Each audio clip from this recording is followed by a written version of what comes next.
Добро утро, почитувани гледачи. Добре ни дојдовте и во денешното ново издание на емисијата Фактор здравје. Во зимските месеци, кога сме повеќе во затворени простори, изложени на вируси, студ, помалку сончева светлина, загаден воздух, имунитетот кај децата и кај возрастните е ставен на вистина на еден тест. Често слушаме за витамини, минерали, пробиотици, антиоксиданси, суплементи. Кога, колку и во која форма ни се потребни, како да го зајакнеме имунитетот и како полесно да го поминеме овој период. На оваа тема утрово разговараме со Билјана Божиновска-Дупјачанец, магистер фармацевт, менаџер на аптеки ДНА Анифарм во Капитол Мол, населба Хром и во Джевахир Мол. Добро утро, Билјана, добре ни дојде во Фактор здравје. Добро утро, Билјана, и благодарам за поканата. И секогаш велиме, мораме на нешто што е во моментов актуелно, вирусите, настинките, на кои што сме изложени во овој зимски период. Колку е важен имунитетот за сето ова полесно да го поминеме и што од фармацевска гледна точка значи добар и силен имунитет? Така, имунитетот е основа, значи не само за вирусите и бактеријските инфекции, туку основа за здравјето кај луѓето. И ние секогаш велиме, не треба на имунитетот да помислиме само во зимата, кога веќе доаѓаат значи вирусите, настинките и бактеријските инфекции, туку да мислиме во текот на целата година.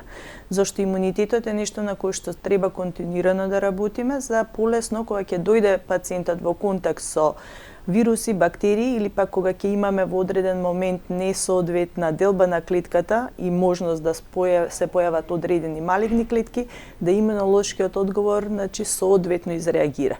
Кога велиме соодветна реакција, значи не премногу бурна реакција која што може да премине и во автоимуно заболување или одредена алергиска реакција, туку во еден балансиран, добар имунолошки одговор кој што значи здравје за пациентите.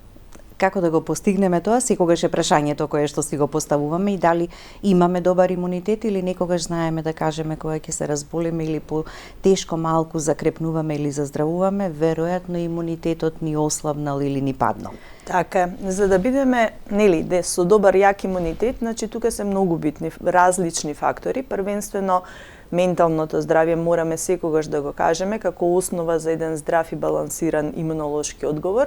Тука е хроничниот замор, односно доволно сон и доволно одмор, кој што значи исто така добар имунолошки одговор, соодветната здрава исхрана, физичката активност и секако правилната суплементација. Секогаш велиме дека не можеме за сите луѓе подеднакво да препорачаме во делот на суплементација, зашто се различните животни навики кај луѓето, различен начин исхрана и меѓу другото различни професионални определби. Имаме спортисти, имаме луѓе кои што физички не се активни, имаме луѓе кои што најголем дел од денот го поминуваат во седечка позиција, некои имаат напорна физичка работа, соодветно се хранат или несоодветно се исхрануваат со брза храна, така да тука е повторно ќе кажам способноста и спремноста на фармацевтите да дадат соодветна препорака што на вистина на секој индивидуа е потребно. Да. Универзален рецепт за добар имунитет постои или постои. Не? Не постои. Заради тоа сме тука како здравствени работници да сослушаме, да поставиме одредени прашања и никогаш да не заборавиме дека првенствено мора да работиме во превенцијата, заради тоа што колку имаме појака превенција, имаме помалу употреба на лекови. Така. Ќе погледнеме блок реклами, па продолжуваме со разговорот. Останете со нас до самиот крај, следете не, повелете, вклучите се во емисијата поставувајќи прашање. Конкретно зборуваме за тоа како до појак имунитет во зимскиот период за да си го заштитиме здравјето и организмот, но оставаме простор да го прашате фармацевтот сето она што ве интересира и имате потреба во моментот.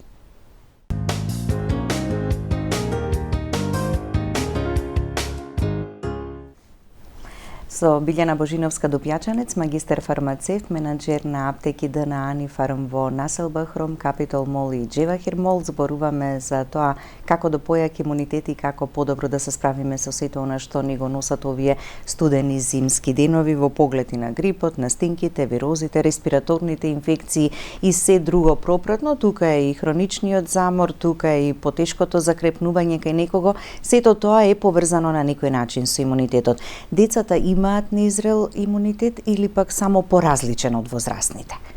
Кај децата до 3-та година имунолошкиот одговор се создава и затоа многу се битни овие први 3 години, или какви животни навики ќе дадеме кај детето, како го храниме, едноставно се она кое што ќе делува на неговиот имунолошки одговор. Во основа најголемиот дел на додатоци во исхрана и оние кои што делуваат на имунитетот се препорачени по 3-та година, што доволно сведочи дека имунолошкиот одговор на децата треба да се создаде на некој природен пат. Затоа почесто и се советуваат мајките колку можат подолго да ги дојат децата, бидејќи на некој начин имунитетот од мајката се пренесува преку мајчиното млеко. Она што е исто така многу важно во овој период е да се дозволи одреден контакт, нели децата ќе дојдат во контакт и со бактерии, и со вируси, на тој природен начин се создава имунолошкиот одговор.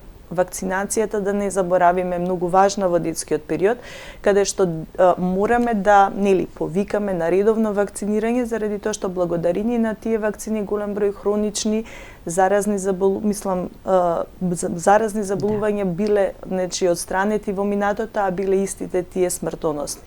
И секогаш, велам, тука и ние како здравствени работници и фармацевтите сме во идеална позиција, затоа што многу често мајките кои ќе дојдат во аптеките, освен тоа што ќе го земат она што им е потребно во делот, значи бебешка храна, цуцли, пелени, секогаш се советуваат со нас фармацевтите, што е она во однос на додаток низ храна што треба да земат. Бараат ли некогаш премногу, сакаат ли повеќе работи за да мислејќи на тој начин ќе го зајакнат имунитетот на детето? Да, меѓутоа сато велам, тука сме и во координација со педиатрите, со семејните лекари кои што едноставно имаат точно одредени протоколи. Ако детето соодветно го зема D-витаминот, кој што секако се почнува од првиот ден од како мајката ќе го изнесе од новородилиштето. Тука се одредени суплементи кои што даваат, значи добар правилен развој, се наменети токму во таа возраст. И тоа се најчесто одредени витамини кои што на некој начин детето не може преку нормалната исхрана, значи мајчиното млеко доволно да го внесе.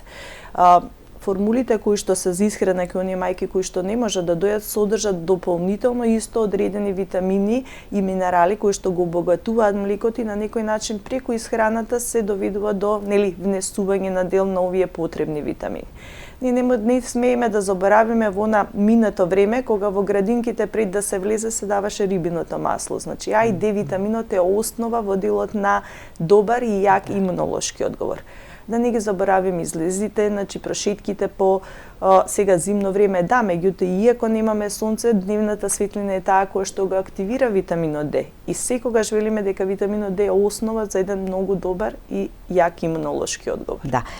Секогаш на прво место велиме исхраната, дополнителната суплементација за добар имунитет, ама е добриот сон и одморот, посебно во детската возраст. Потребен е, на сите ни е потребно. Така. Не сме можеби до крај свесни или занемаруваме дека колку повеќе сме одморени и добро наспани, подобро функционира организмот и имунитетот се зајакнува на тој начин. Секако, затоа реков менталното здравје, а во тоа ментално здравје значи добар сон, е исто така многу важен за здрав имунолошки одговор. И секогаш велиме во зима имаме потреба малку од повеќе суплементација. Зошто? Затоа што самиот ден е многу пократок, изложеноста на сонце е многу помала. Причинителите, односно вирусите и бактериите се почести поготово во затворените простори. Затоа велиме секогаш кога имаме епидемија на вирусни инфекции да не се изложуваме во големи групи, да не се собираат или изнесуваат децата во игротеки или кога едноставно имаат одредени симптоми на настинка, вирус или бактериска инфекција да не се носат во градинките, затоа што првиот контакт е нешто кое што многу лесно ќе дојде до разнесување и пренесување на овие инфективни болести. Така. Пред воопшто и да зборуваме или да помислиме дека треба дополнителна суплементација и кај децата и кај возрастните за подобар имунитет. Има ли начин како да го поддржиме преку исхраната? Можеме ли доволно да внесеме во организмот?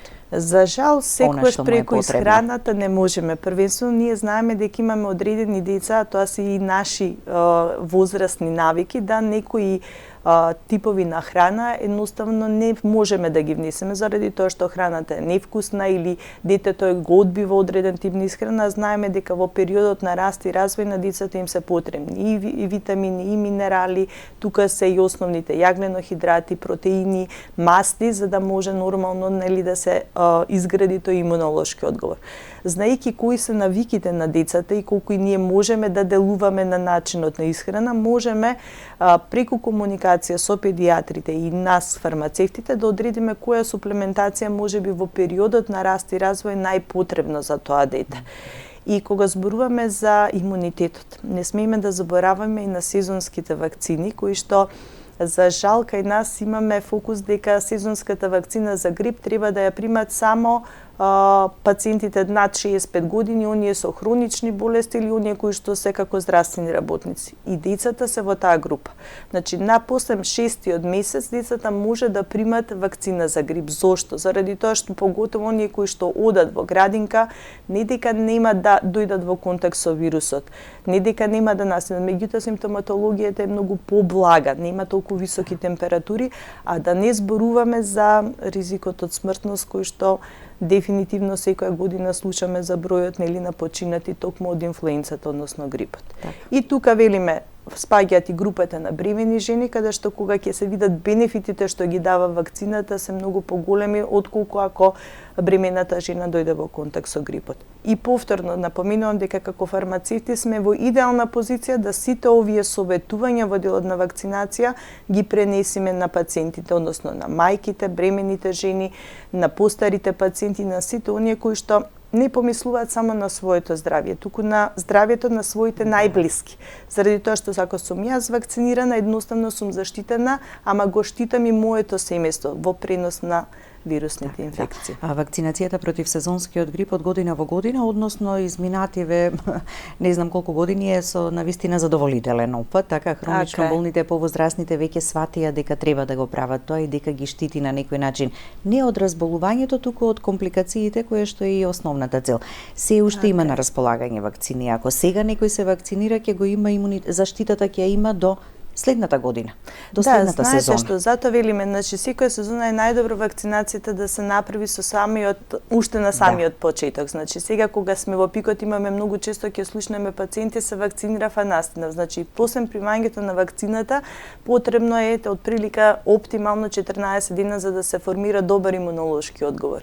И тука мораме и како здравствени работници да појасниме зошто е потребно навремено вакцинирање. Не дека сега нема да има ефекти, меѓутоа во секој случај секој вирус со текот на времето, значи со месеците го губи својот интензитет, значи и меѓу другото, затоа е најважно вакцинацијата да се направи навремено кај пациентите. Така, не дека нема да има ефект, ќе има, меѓутоа и мислам дека уште во мал број градови се останати вакцини, затоа што оваа година едноставно мислам дека најголем број беа обезбедени и најголем дел се веќе искористен. Така, да. Веројатно догледно треба да се подработи малку повеќе, така дека убаво треба да им се објасни и зошто кај дечињата вакцина против сезонскиот грип, зошто и кај трудниците, ама веројатно времето самото нели ќе си покаже што, зошто и како.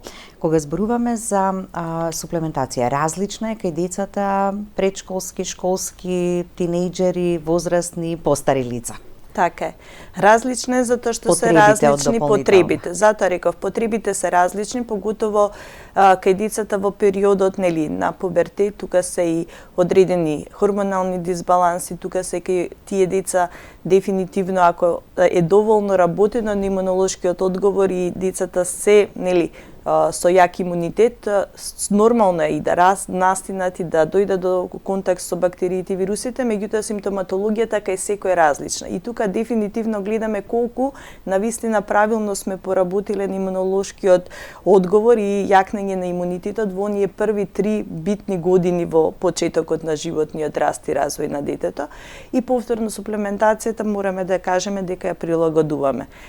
Понекогаш во иста возраст можеме да препорачаме различни суплементи, повторно ќе кажам од животните навики на детето. Имаме деца што внесуваат доволно овошје, зеленчук, значи има деца кои што едноставно имаат потреба можеби од аминокиселини, бидејќи имаат помал внес на месо и месни производи, потреба од B12 конкретно и затоа реков, секој дете или возрасен човек, зависно од животните навики, треба да се посоветува да се одбере најдобрата суплементација. И секогаш велам, по 7 месец дена повикајте со тој корисник на здравствена услуга, повторно да поразговарате, да видиме колку навистина се чувствува подобро, дали осетил резултати од самиот додаток во исхрана, затоа што можеме, нели, зависно од годишното време, суплементацијата повторно да кажам да ја прилагодиме. Кај хроничните болни веќе тука е сосема друга приказната, заради тоа што суплементацијата итекако може да стапи во контакт интеракција со лекови и мора многу внимателно да се препорача одреден додаток во исхрана, дали тој додаток сме или не сме да се зема заедно во исто време со терапијата, исто многу важен момент. И кога зборуваме за суплементација, многу често велим имаме суплементи кои што помагаат во ефективноста и намалување на несаканите ефекти од самата терапија. И затоа треба на некој начин да се прави ревизија на терапијата на пациентот, да видиме колку навистина тој како пациент со хронична болест се придржува на терапијата, дали терапијата постигнува ефекти од кои што се очекуваат и која е суплементацијата која што пациентот ја зема. Полифармација имаме на секој чекор, неконтролирана употреба на додатоци во исхрана, многу често и она што не е потребно, пациентите се оптеретуваат и го земаат. И секогаш велам затоа советувајте се со вашиот матичен лекар и фармацевт, зашто постоиме токму за потребата на пациентите. Велиме прекумерна употреба на антибиотици или злоупотреба, се извинувам, меѓутоа и кај суплементите и кај суплементацијата дополнителна може да постои вакво нешто. Колку време треба да ги користиме, треба ли пауза да направиме, па потоа повторно да почнеме да ги користиме, пак нели индивидуално претпоставувам за секого. Секој суплемент, значи производителот си декларирал колку е оптималното дозирање, заради тоа што понекогаш и пациентите очекуваат од еден додаток да се случат волшебства, после 2 до 3 дена да го осетат ефектот. Затоа велиме дека потребно е трпеливост, на некој начин посебно зависно додатокот 2 недели до 3 недели за да додатокот во исхрана ја постигне својата концентрација во телото и да почне да ги пројавува своите ефекти. Оптимално дозирање зависно тоа е 2 до 3 месеци, кај некои додатоци во исхрана доаѓаме и до 6 месеци континуирана употреба, па знае производителот да препорача пауза. Во секој случај токму овие консултации мора додат и дали ќе се продолжи тој додаток во исхрана во комуникација со фармацевтите.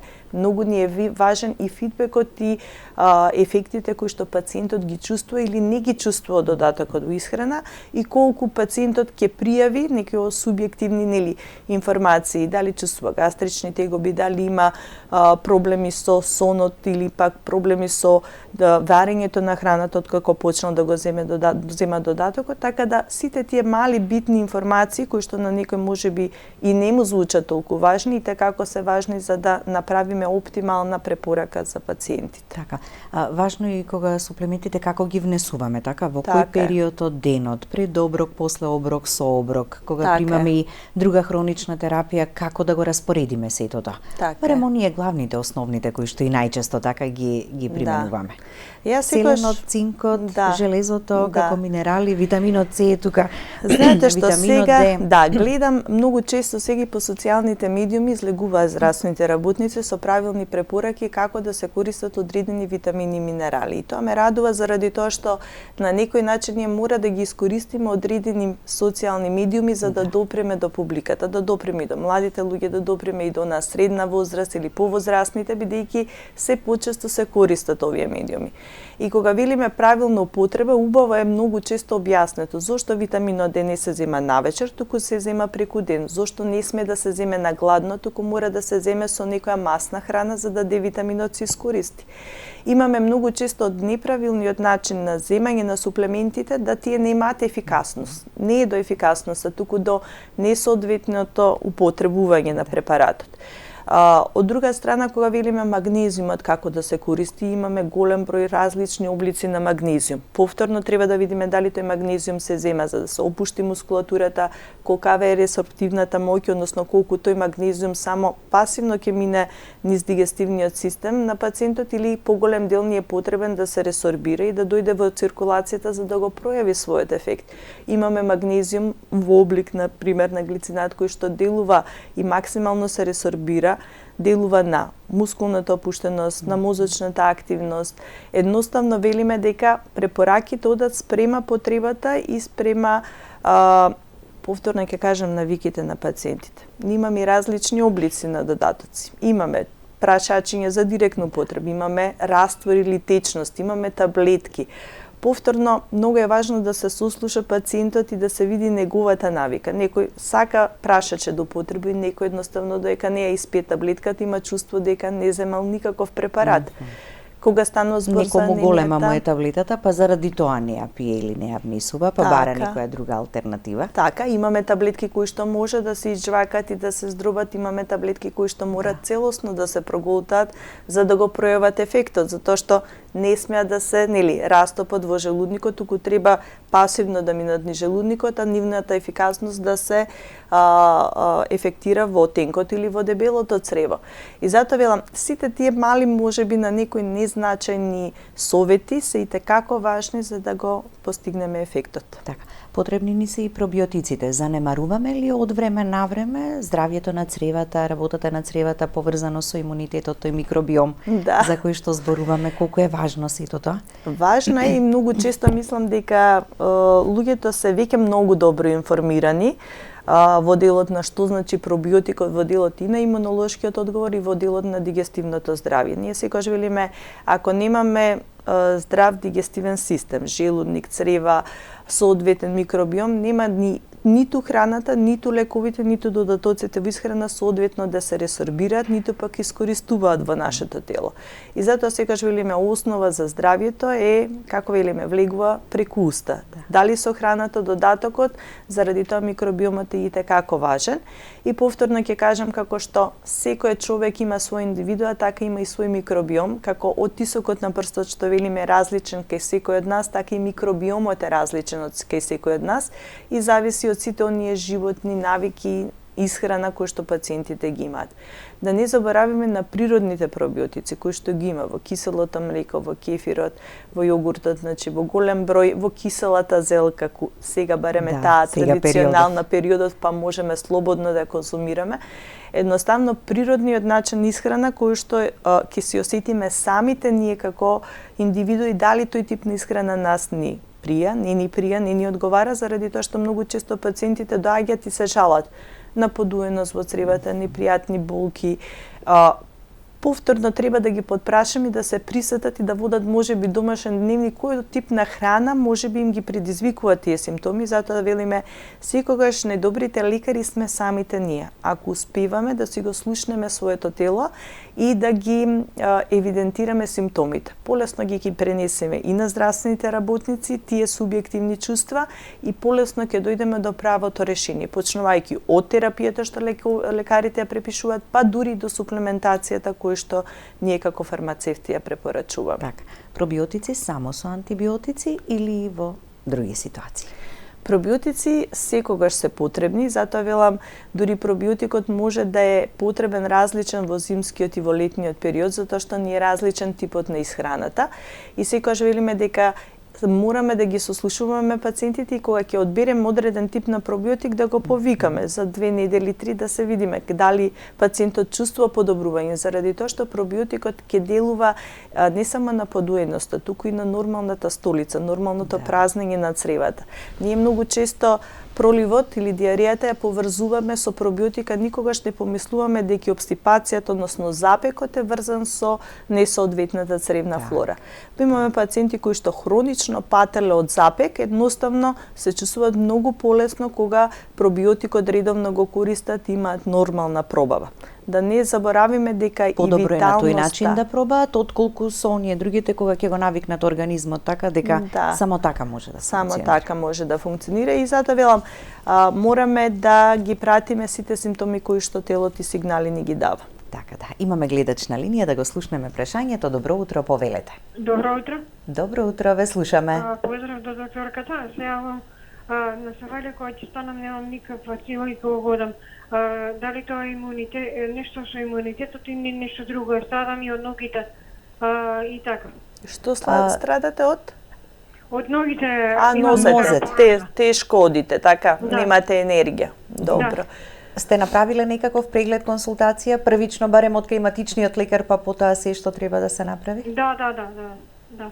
Крвна слика, се тоа? Да, се е во ред. Се е во ред. Добро. Добро, ви благодариме за јавувањето. Да. Ќе погледнеме уште еден блок реклами, па ќе го дадеме советот и препораката до гледачката. Останете со нас до самиот крај.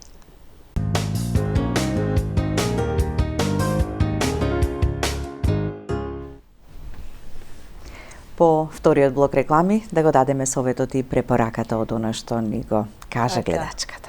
Гледачката спомена дека наутро се буди, нели, со замор, дека тешко се движи, бидејќи спомена дека посетила матичен лекар, дека крвната слика е во ред, многу често знае анемијата да биде причина за малаксаноста. Меѓутоа, можеби не го поставивме прашањето за хигиената на сонот. Значи, колку пациент, ова гледачката рано и соодветно време легнува, каков е сонот, затоа што многу често имаме пациенти кои што не може да заспијат и на своја рака земаат одредени средства за смирување или препарати кои што не се наменети за соодветно, нели, да заспијат во текот на ноќта. Хигиената на сонот значи да барем не покасно од 11 часот се биде во кревет, да претходно не се гледаат социјални медиуми или телевизија кои што дополнително го активираат и вознемируваат мозокот, и многу е битно во делот на спињето да се постигне на REM фаза каде што едноставно ревитализација се прави на целото тело. Оние кои што имаат внесување на течност и храна, непосредно предлегнувањето и тоа да се избегне, затоа што на храна ти треба барем 2 часа најмалку пред спиење да немаме внесна храна, бидејќи дополнително желудникот треба да биде, нели, сосема празен за да имаме мирен сон. Ако сите овие услови се запазени и доколку пациентката нема понатаму проблем со заспивање и убав сон, верувам дека наутро ќе се буди многу повитална. Во однос на тоа дека не може и тешко се движи, тука повторно ќе кажам, физичката активност е некојаш нешто што мораме континуирано да ја препорачуваме. Не мора тоа да биде вежбање во фитнес сала, нека биде прошетка, нека биде контакт со природата, некое внатрешно или домашно вежбање во домашни услови, затоа што атрофијата на мускулите дополнително предизвикува, значи на некој начин потешкоти во движењето и немање на енергија на телото. И затоа велам, балансот се добива кога имаме добар сон, соодветна физичка активност, па и соодветна исхрана, каде што се она што ни е потребно, дали преку исхраната или суплементите, пациентите го внесуваат. Така. А доколку оваквата состојба повторно обстојува и понатаму, повторно преглед, нели, да не Секако оставаме нешто да поминува само од себе. Така е, се согласувам. Да го слушнеме и следниот гледач. Добро утро и за вас. Повелете. Добро утро. Стенката и Билјана до тебе, бивша колешка моја. Не разбрав, точно ме интересира кој магнезиум фармацевтот го кажа. Јас земам магнезиум цитрат. Не успеваме убаво да ве слушнеме, некакви нејасноти имаме. Го споменавте магнезиумот. Во која форма и кој би требало да го користите? Тоа е прашањето. Сега дополнително не разбрав треба точно. Магнезиум, глицинат или малеат. Нешто од тие магнезиум имаме најдобра и најголема ресорбција. За разлика од тоа, магнезиум, цитратот, оксидот, сулфатот во основа има помала ресорбција, меѓутоа затоа реков најдобро е да се консултирате и со фармацевтите, зависно од тоа за што ви е потребен магнезиумот. Да, затоа што имаме многу често одредени магнезиуми кои што пациентите ги земаат и за различни индикации и потреби. Така. Да. Често слушаме хроничен замор, почести инфекции, потешко закрепнување, поврзани се со тој така наречен или оксидативниот стрес. Што представува и каков е тој нарушен баланс меѓу слободните радикали и антиоксидансите? Така. Слободните радикали постојано се создаваат во нашето тело и еден добар имунолошки одговор значи нели навремено нивно неутрализирање, врзување, елиминирање од телото со цел да го намалат оксидативниот стрес, односно старењето на клетката. И кога зборуваме за антиоксидансите во основа ги има во витамините, минералите, самата омега е антиоксидансија, она што содржи незаситени врски кои што може да ги врзи овие слободни радикали, едноставно го штити телото од оксидативниот стрес и од појава на малигни заболувања, од заштита од вирусите и бактериите, заради тоа што имунолошкиот одговор е доволно јак за да препознае се она што на кое што треба да делува. Кога зборуваме за имунитет, антиоксидансите во основа ги има најчесто во овие препарати кои што делуваат имуномодулаторно или имуностимулаторно и веќе почесто во емисијата Фактор здравје го гледаме G132 Natural, G-Kids, значи тоа се веќе производи кои што долго време обстојуваат на македонскиот пазар, зад кои што веќе и PubMed имаме клинички студии, што и нас како фармацевти и на лекарите им даваат доволна сигурност кога препорачуваме одреден препарат, а зад него имаме голем број задоволни пациенти. Антиоксидансите во комбинација со матичниот млеч, кој што сите знаеме колку многу ние го препорачуваме, тука се ресвератролот, значи повторно еден многу јак антиоксиданс, екстрактот од брокула, реиши, значи пичурка која што содржи 1,3 бета-глукани кој што и како делува на имунолошкиот одговор е нешто што веќе години наназад, значи го препорачуваме поготово каде што имаме слаб и намален имунитет. И велиме дека тука мораме повторно да индивидуално прилагодиме и дозата зависно од здравствената состојба кај пациентите. Дали превентивно или дали во моменти кога само сакаме да го зајакнеме имунитетот. Ако делуваме или пак превентивно, против или во заштита од други, посебно од малигните заболувања. Кога зборуваме за превенција, сосем е доволна една капсула наутро на гладно и затоа секогаш велиме дека подобро е да превенираме отколку да третираме. Ако веќе дојде одредена малигнитет, друго заболување каде што имаме намален имунолошки одговор, чести бактериски вирусни инфекции, тогаш веќе одиме во терапевски дози каде што овој производ го препорачуваме по 2 капсули во текот на денот. И тука имаме повторно различни препораки, имаме различни типови на производи кои што ги препорачуваме за помладите, за повозрастните, за пациентите со хронични болести, поготово оние кои што имаат повишен крвен притисок, масноти во крвта, заради тоа што оксидативниот стрес и оксидативното старење првенствено се јавува на крвните садови. Колку се помлади крвните садови, значи, толку имаме подобро здравје кај пациентите и секогаш велиме најдобро е антиоксидансите да ги користиме во превенција. А кога ќе дојде потреба и терапија, тоа е тоа. Препораките мора да се дадат. Тие се еден вид штит, одбрана и заштита на клетките. Така е. Антиоксидансите и најдобрите борци против слободните радикали кога ќе се наруши тој баланс. Секако и затоа велиме имунолошкиот одговор мора да биде балансиран заради тоа што секој кога ќе се изгуби балансот, значи преголемата стимулација, имуностимулација води кон одредени автоимуни заболувања кои што во денешно време сме и многу чести сведоци за овие состојби, затоа секогаш велиме суплементацијата и препораките мора да бидат следени од здравствените работници заради тоа што да се одржи балансот и правилното употреба, а не злоупотреба на овие додатоци во исхрана. Така, да. При крајот сме на емисијата кои би биле препораките за добар имунитет и во детската возраст и кај возрастните. Има ли некакви сигнали што телото ни ги испраќа да знаеме дека во моментот нешто треба да преземеме или дека нешто не е во ред? Некои луѓе многу често настинуваат, некои малку потешко закрепнуваат, поврзаноста на сите овие состојби со имунитетот веројатно има тесна врска. Да, имунитетот е основа за сите овие симптоми, како секој од нас како индивидуа ќе се справи со овие инфекции, како ќе ја помине настинката, колку долго таа ќе трае, колку ќе не истошти, колку време ни треба потоа за опоравување. И секогаш велиме дека и возраста, и животните навики, и стилот на живење со на кој што сите ни е потребно да работиме и да советуваме.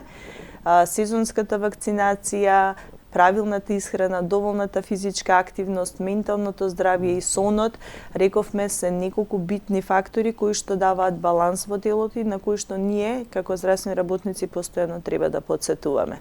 Затоа секогаш велиме кога имате некое прашање и недоумица, прашајте го вашиот фармацевт, затоа што сепак најдостапни здравствени работници кои што секогаш може да одговорат во секој момент кога и да ви е потребно. На секоја ваша дилема. И кога веќе го споминавме и менталното здравје, следниот смарт фармацевт, за кој што честопати споменуваме и во Фактор здравје кога сте ни во емисијата, е во март посветен токму на менталното здравје. Така е, токму на менталното здравје, каде што нашите колеги фармацевти едноставно ќе ги видат сите оние протоколи и правилни начини на советување кога станува збор за вознемиреноста, депресијата, АДХД кај детската возраст, меѓутоа и кај возрастните, тука е несоницата и секако менопаузата да не ја заборавиме кај жените, каде што промените кои што се случуваат на телото и како делуваат на менталното здравје на жената. Така.